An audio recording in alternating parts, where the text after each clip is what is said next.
Hello, I'm Cassandra Osterloh, and I'm the librarian at the National Hispanic Cultural Center in Albuquerque, New Mexico. And in this video, I'm going to talk a little bit about our Children's Bilingual Book Festival, which we held this year virtually and had been able to hold 1 year in person in 2019. We've hoped this would become an annual event, and so far, more or less, right, it has. We've had to cancel it last year, but we'll continue it to be an annual event from here on out. A little bit about who we are at the National Hispanic Cultural Center. So we are a state entity, so we're part of the Department of Cultural Affairs within the state of New Mexico. However, our scope is national, and our aim is the preservation, promotion, and advancement of Hispanic culture, arts, and humanities.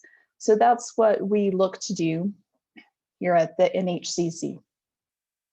We are on a 20-acre campus in the southwest part of the city of Albuquerque. We have 3 main departments or programs. We have our visual arts program, which houses our art museum. They also do education for classes that come in to look at the art museum. They'll do hands-on activities with those students. We have a performing arts department, which currently houses 4 different theaters. We often have rentals in those theaters. So we'll have things like opera, flamenco concerts, mariachi concerts, plays and whatnot, that all, again, are around our mission and our vision. And every once in a while, our Department of Performing Arts is able to put together their own programming. It, of course, depends on money, as it often does, right? And then our third program at the National Hispanic Cultural Center is the History and Literary Arts program, and the library is housed within that program. We also have an archives and special collections, and that program also does a lot more in the way of lecture series, book readings and signings, the festivals, like we have the the book festival, we have a history festival, we have a National Latinx Writers Gathering, and, more along those lines of programming. We do offer exhibits in our building, which is a separate building. We have 6 different buildings on campus. So we do have exhibits here as well that pertain to history and literary arts. So that's a little bit about the NHCC. I wanted to talk to you today, of course, about the Children's Bilingual Book Festival. So one of the things that my supervisor, Valerie Martinez, when she was hired about 3 or 4 years ago, she was tasked with creating more programming, and especially more multi-generational programming. So for a long time, the center's been around for just over 20 years. For a good chunk of that time, the programming in the History and Literary Arts program, or HLA, was really centered around more academic or scholarly work. And people really wanted to see that change a bit. They wanted to have more of this multi-generational focus, bring more kids into the center, not just for the art museum or for performances, but for other aspects that we offer as well. So at one point, Valerie was discussing this with one of her author friends. Valerie's a published poet. And her friend suggested that a children's bilingual book festival would be really interesting and something that maybe the NHCC could do. And that, as far as she was aware, there were no such festivals in the United States. There are very large book festivals in Mexico, other parts of the country that maybe focus on children's books or books in Spanish, right, in Mexico, but there really wasn't any that they were aware of that were for bilingual books. So Valerie started doing some research and determined, at least at that time, probably about 2018, that there weren't any children's bilingual book festivals that she could find. So that was what she determined and set out to create, was a children's bilingual book festival. And not just focusing on books that were in Spanish and English, but also books that were in native languages in English, because we are, at least in New Mexico and in the Southwest, we have a very strong connection to the land and to the people who've been here. So, we have 19 pueblos, we have the Navajo Nation, we have the Apache tribes. So, we have this strong hold here in New Mexico, as does the rest of the Southwest. And as you go into Mexico and Latin and South America, you're going to have that as well. So we really wanted to have that be part of it too, not just the Spanish English. And really, as we move forward in our time in creating this festival, we've expanded our focus on bilingual books to be bilingual books. It didn't really matter the language. So you'll see that here in a little bit. And as we've been trying to do so much more, right, in creating diverse collections for children, is we want to encourage children to see themselves in contemporary literature, right? But we also are wanting to introduce this type of work, this bilingual body of work, to wider audiences. So that was the focus, or is the focus, I should say, of our book festival. So the first book festival that we had was in person. It was one day. That was in the middle of April in 2019. We were very fortunate and were able to have Pat Mora come and be our keynote speaker for the day. We also are very fortunate in New Mexico in that we have a lot of wonderful and amazing local authors and illustrators. Excuse me. And that being said, we were able to, at least for our first book festival, invite those authors. So we had a limited budget. They were trying to do this for the first time, trying to see what works, what doesn't work, and not being able to go out and say, hey, give us lots of money because of this. We hadn't done it yet. So that helped a lot. We were able to bring in these local authors and illustrators. We had a teacher workshop that we worked with the University of New Mexico. They helped us put that on. We had student storytellers and poetry readings, some drop-in art activities throughout the day. We had a separate book fair. You see the cutie pie little boy in the corner there. He's looking at a book at the book fair. So we had different vendors come in and sell books and other things that were related to the book festival. And then we had some toddler story time. So I had a couple of story times set up that were at the same times as like the teacher workshops. There was a parent workshop as well, so that the parents, if they had those younger ones with them, they could have those younger ones doing something while they were able to attend the workshop. So that went really well. We had over 450 people attend the festival for that one day. It was a Saturday. And we were really excited. So we were looking for 2020, to expanding that to a second day, having the Friday be a day where we could have authors and illustrators who were coming in go and visit in the schools, in some of the local schools. We had a couple of schools who are already actually had set aside money so that they could bring whole families on buses on the Saturday day to come and visit.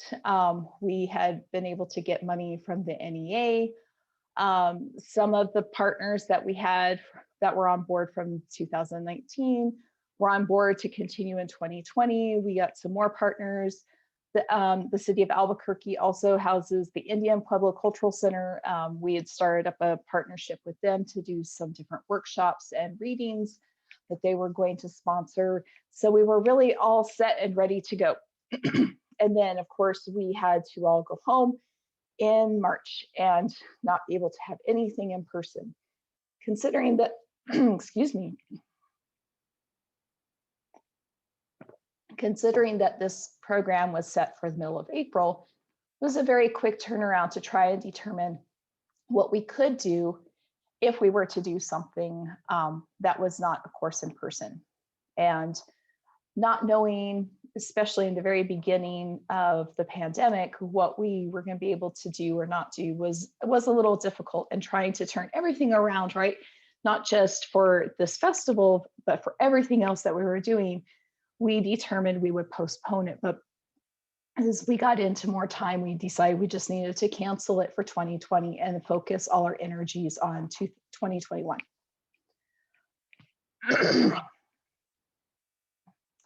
So for our book festival for 2021, there was a group of us that worked on it.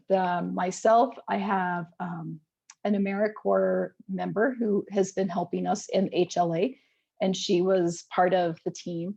And then another staff member who's actually a contracted staff member who started in December at the center, so a little bit later into the process. So what we decided is we need to first look at who is out there, who are all the authors and illustrators. So for myself, I was very familiar with this this group of people, right? Who were the different authors, who were the different illustrators, but the rest of the team were not. So in some ways that was really helpful because we were able to create an amazing list of children's book authors and children's book illustrators who are Hispanic, Latinx, who write bilingual books or illustrate books for bilingual books, or have who have protagonists who are Hispanic, along those lines. So we have this amazing list and as well of publishers. So that was a great happenstance of the whole thing, is to be able to collect this group of people. My AmeriCorps Vista member and I attended several of the virtual kid lit and book festivals that were around the country, happening virtually, of course, and trying to decide, we had an idea of what we wanted to do. We wanted to be able to have live sessions with these authors and illustrators, but we also thought, well, maybe we should have shorter versions of presentations so that maybe teachers could show them in the classroom later, or people could see them and not have to go to a live session if their schedule didn't allow it. So there were a lot of things that we were seeing, and things that we really liked and things that we didn't like so much. So, and then what we determined we wanted to do, we ended up not being able to do. So like I said, we wanted to have the live sessions, but we also wanted to have recorded sessions, pre-recorded before the festival, so that people could come and look whenever, and just didn't have the staffing or the time to do that. So we ended up with a 4-day festival with all live sessions. So we had author presentations and readings. We asked for illustrators to come and present and then do demonstrations, maybe talk about how they illustrate a book, what goes into that process, because that tends to, I've been seeing more of that in different workshops and festivals and conferences, but I think it tends to get forgotten sometimes. And I think the kids really enjoyed that because they get to see, like, in a different way, that whole storyboarding of a book, and actually like looking at, like Robert Lou Trujillo, he showed the kids, the attendees, how he works through even just creating one character, right? And showing them, and like, here's the front way that the character looks, here's how they look when you look at them from the side, and doing all of this work before even starting to work through the images that will be part of a book. So I think that was an amazing component, and glad that we incorporated and asked for those illustrators to come. One of our authors that we had come, Maria Gomez, she is a local author here in Albuquerque, and she had just published a book called Granitas Tortillas. And in this book, she talks about, her grandmother and her grandmother's tortillas, and making tortillas with her grandmother. And one of the things that we all thought in our group was, wouldn't that be really cool if she was able to read the story and then do a cooking demo and show how to cook tortillas, how to make tortillas? So we talked to her about it, and she was all for it. So she even set up in the local PBS station. They have, I guess they have studios that you can rent, and use the equipment there, and they'll help you use it. And so she set everything up there and got set up there. So when her session came on, she was in this professional studio doing her talk and her reading, and then cooking the tortillas, and then she read the story again and the second time in Spanish. So it was really cool. I think a very nice change up. So like each presentation really ended up having a very different feel to it, even though maybe there were, 7 or 8 authors. They came to the session in a very different way. We asked them to try and incorporate as much bilingually as they could in their presentation, but really left it up to them to decide how they wanted to present. We had hour-long sessions for the majority of those presentations, and most of them presented for about 40 or 45 minutes, and then gave the last part of that time to questions and answers. So especially on Thursday and Friday, we had a lot of classrooms visit us and attend the sessions. And so those kids that were in the classrooms got to have these one-on-one discussions with these authors, and several of the classes we could tell right away, and then we learned later that this was true, but that the teachers did an amazing job having the students research that particular author or illustrator beforehand. So they knew a little bit about them. If they didn't already know their work, they knew a little bit about them too then, and could ask them even more specific or more probing type questions. And that was really amazing, actually, to sit there and listen and watch these, 4th graders, 3rd graders having these conversations with authors and illustrators who maybe they would never get that opportunity to do so. The other part of that was that we had classes and individuals visit the workshops, the readings and presentations and whatnot from all over the country and all over the world. So we would have classes from California and New York and New Mexico, Texas, all in the same session, asking, talking with that particular author or illustrator. So to me, that was really heartwarming to be able to have that kind of an extension of what normally we would only have just so close into, say, Albuquerque and maybe some of the towns around us. And so being able to just project further, and what was wonderful, I think, was one of the best parts, that and just having that one-on-one time. And the authors and illustrators were amazing with their time, with their answers. There was one girl that every single session she was in, she would ask them how old they were. And we would all chuckle, but everybody answered, and they answered truthfully. They were very authentic and real. And I think, we know kids totally pick up on that. And it seemed like all of them felt very comfortable in talking with the authors and illustrators. And so I really appreciated our presenters for being so open and welcoming and willing to do that. We also wanted to have some other activities that were a little bit more geared to adults. So one of the things we noticed when we were looking through and attending some of the different festivals was that a lot of the presentations did tend to be geared to adults, even though these were about children's books.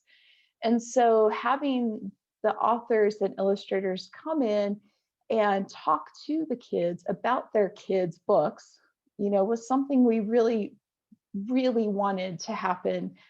And we were glad, we were able to make that happen.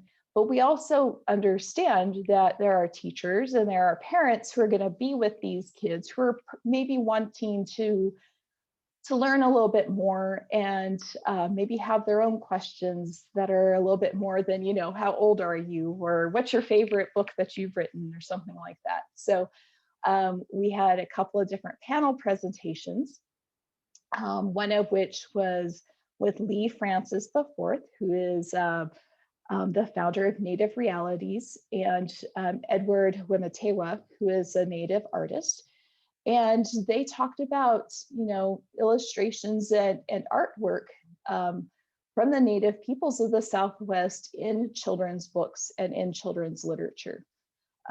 So that was a great presentation. We had Enrique Lamadrid and Damian Wilson talk a little bit more about like cultural relevancy and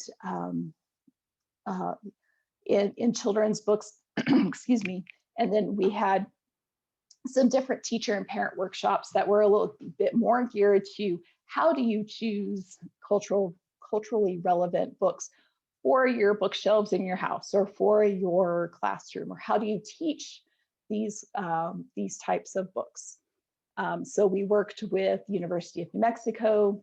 They have an amazing program. If you're not aware of it, the Latin American and Iberian Institute, LAII, that does a lot of outreach to K through 12 teachers, different workshops. They also, on their website, have lesson plans for different books and also different thematic type lesson plans. So we worked closely with them in creating these different teacher and parent workshops, and also had a couple of professors from UNM who have created classes based on those topics. So bilingual children's books in the classroom. We wanted to continue with the hands-on activities like we had in the first year, where we had the drop-in activities. We couldn't really do that at this time, but we decided, we need to break up having presentations with some activity. And, some of the classes, they continued on, and we had several classes actually that stayed in the festival, the book festival, the whole entire day, all day Thursday, all day Friday. And they just attended each session. They did the hands-on activities. We had one activity where we showed how to create pop-up books. We had another one where we talked about cartoneras and showed how to create those. We had an activity about how to create your own zine and what a zine is for those who didn't know. And then we had another activity that was actually sponsored by Librarian out of California. And it was based out of a book on different animals. And they showed how to create paper animals, like a paper frog. And so we had the supply list and everything that people might need to create these activities or to participate in these activities were on the website ahead of time. So we could point to them if teachers were wondering about it, or if somebody just happened upon it, they would know, okay, here are some of the supplies I'm going to need for these activities. So for a couple of the activities, I was the one who oversaw them and went through them. And then, like I said, we had LA Libraria, and then we asked Brina Nunez, who's a zinester out of California. She did the zines. So we kind of shook it up a little. So it wasn't just, me doing all these hands-on activities. We did have a couple of story times later in the afternoon. So we were trying to say, how can we incorporate more than just say the classroom, but also maybe families, right? Multi-generational. So we had some story times that we hoped by the time and the timing in the schedule that students would be at home, or people would be at home already, based on their schedules, or if classes were in person or online, and they could sit together and enjoy these story times. So we had a few of those. And then we also had one of the story times, which actually incorporated music. So the duo that did that one, they talked about some traditions in their family. They worked through a particular book, and then they sang songs that, related to what was happening in that part of the book and that part of the story. So that was pretty cool. And then finally, we did have storytelling. We had storytelling at our first book festival, and Flo Trujillo, who some of you may know, who is Reforma president for New Mexico, she had been able to get for us last time a handful of students who do storytelling in English, Spanish, and Dene. And so this time we did the same thing, and we worked with them and pre-recorded. That was the only thing that was not live, were their storytelling, just because of the timing. And we didn't know if they'd be in class at that point or what would be happening with their schedules. So we pre-recorded their storytelling in English, Spanish, and Dene, and then had that available in a particular time during the schedule. Excuse me. And in fact, one of the girls, she did her storytelling, read from her story, which was in English and Dene, with her grandmother, who was the one who wrote the book. So the two of them read together in English and Dene, and that I thought was very special. So as I mentioned before, we did 4 days, Thursday through Sunday. We really had a lot of classroom visits and students. A lot of the students, based on timing, you know, depending on what part of the country they were in as well, came with their class, and then we would see them later if they had gone home, or if their class was done and they were at home still, then they would come back on and attend some of the other sessions later. So that was pretty cool. We had several, you know, families who came, and then of course teachers and parents.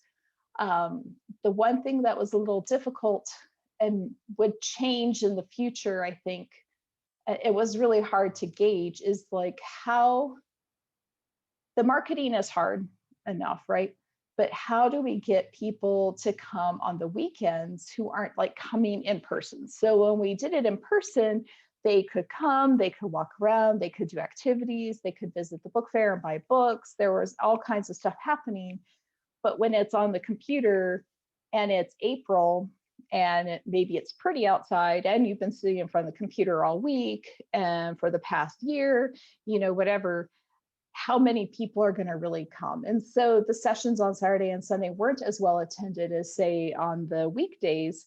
They were still pretty well attended, and they were great sessions. But I think just because of all those different factors that, you know, when we were originally creating this, like say in September and October, we would have no idea that would be the case at this point.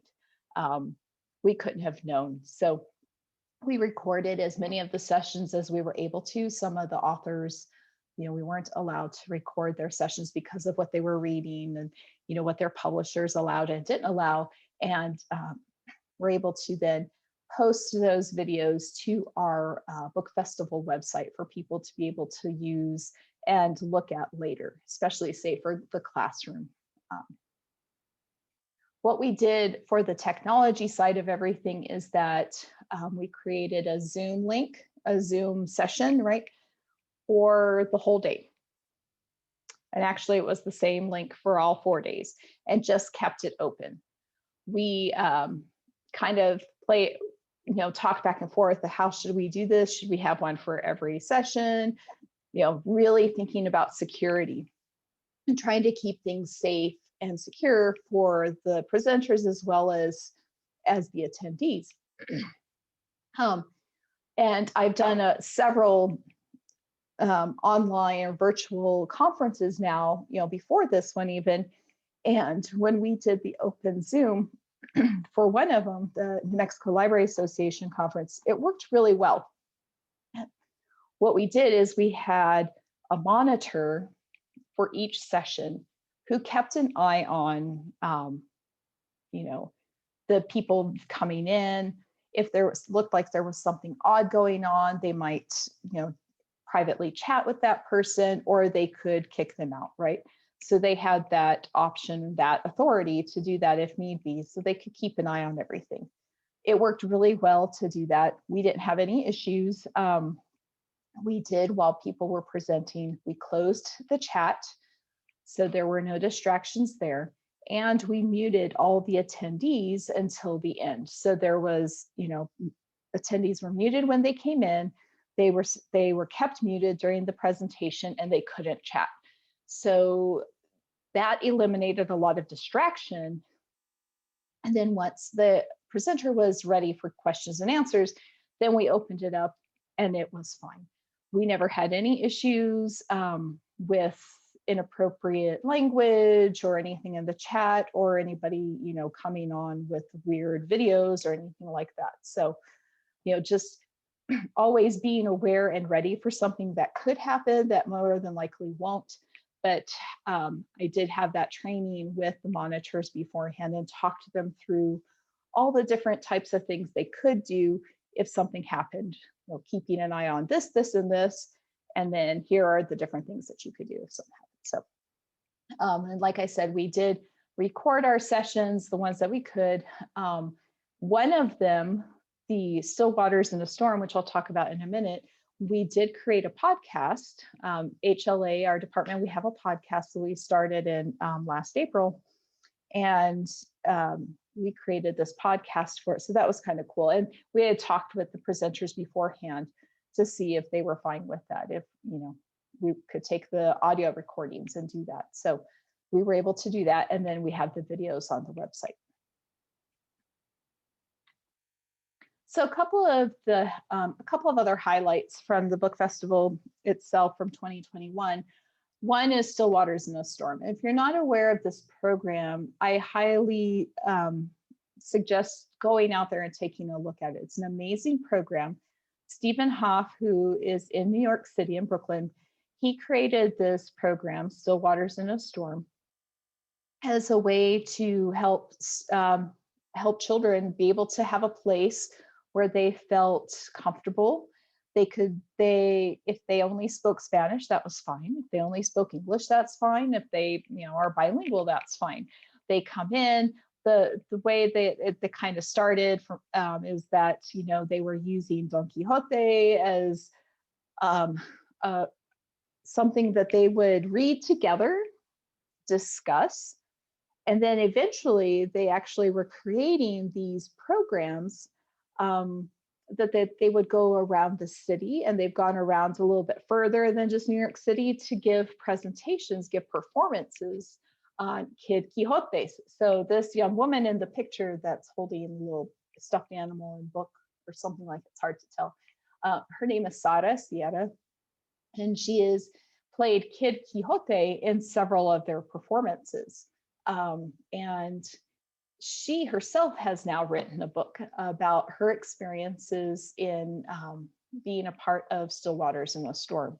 She's in 6th grade now. And so she and Stephen both gave a presentation about their books, about their program, and then both of them read from each of their books. So the Kid Quixote's book that's on the slide here is Stephen Hoff's book, and then Sara has her own book called Becoming Kid Quixote. They also had done a workshop the day before their presentation. It was part of their regular weekly workshops. So they're continuing to do their weekly workshops and sessions where they get together and eat and do all that, except they've been doing it virtually now. So we were allowed to have up to 10 attendees of any age, so adults and children, come and be a part of this workshop. So they're doing these Kid Quixote performances, and they're also doing some other performances, and they're working on some more on the musical side and learning how to write lyrics for songs. And so part of that workshop was looking at how to write lyrics. And so people were allowed to be a part of that workshop who weren't normally or who aren't part of the program. So we had attendees who were part of the book festival attend with the regular Kid Quixotes from California, New Mexico, Ohio, and I think there were some others from New York as well. I'm not sure if there were any in Colorado. It seemed like there was, but I don't know. I don't remember for sure. So anyway, that was a great opportunity and another great connection and collaboration that we now have with this program. Stephen Hoff is an amazing man. If you listen to the podcast, La Hilacha, Hilacha, the most recent episode, you can hear him talk about his experiences, read from his book, and then from Sara and reading from her book. And then she got questions about how do you write a book? Because her book was a novel. It wasn't a picture book. And she talks about part of when she first started with the program, about her experiences with her family, and then, what she's learned and how she's grown from this program. So, and remember, she's in 6th grade now. She wrote this book like 2 years ago. It was amazing. We had other youth participation in our presenters. So the first 4 images here are our storytellers who did their storytelling in English, Spanish, and Diné. And then the 5th picture here is Viviana Torres, who actually has also written a book, a picture book, and she was one of our presenters as well. So we really wanted to focus on, bilingual books, but we didn't want to just look at the most established authors or illustrators. We wanted to, when we started looking at this list of who's out there, who's writing and who's illustrating, there are so many newer and younger authors and illustrators. There are people who are self-publishing. There are people who have won, Caldecott and Newbery Awards and Pura Belpré Awards and everything in between. And they all have these amazing stories to tell, not just in their books, but personally about how they came to this profession or what they wanted to accomplish in what they were writing and doing. That, we felt having that broad spectrum really gave us a deeper understanding and gave attendees a deeper understanding, and also maybe say, hey, you can do this too, right? These books aren't just for you, but you can write them as well or illustrate them. So for next year, some of the things that we have talked about and that we've learned about from doing a 1-day in person to a 4-day completely online is that we need to have an online component continue as part of our festival, even if we're able to be completely in person, because we had so many people who were able to attend from all over the country, even all over the state of New Mexico, who wouldn't have been able to attend otherwise. We had attendees from around the world. We had people who visited the book festival from Canada, from Mexico, from Brazil, from Costa Rica, from Puerto Rico, the Dominican Republic, from Spain. And those are the ones we know of for sure. We also had an author who came from Canada to do one of the storytellings. And then Amy Cordova, who's now Amy Cordova Yibun, the illustrator, she's moved to Oaxaca, and she did her presentation for us from her new home in Oaxaca. So, we would have not have been able to have all of these, amazing authors and illustrators and amazing attendees if we had not been online. So having that online component, I think, is so important still. We'd like to be able to have an in-person day, kind of like we did on our first session or our first book festival, where people can come and just spend the day, right? They can go and they can visit vendors and they can purchase books. That was something we didn't have this year. We didn't have vendors or because we couldn't figure out a really good way to allow for that. If people were interested in buying books, we did, point them to a couple of different places that they could look at depending on what they were looking for. But other than that, there wasn't really a good way to have just vendors be available to sell books, right? We'd seen some where people had like a bookstore online.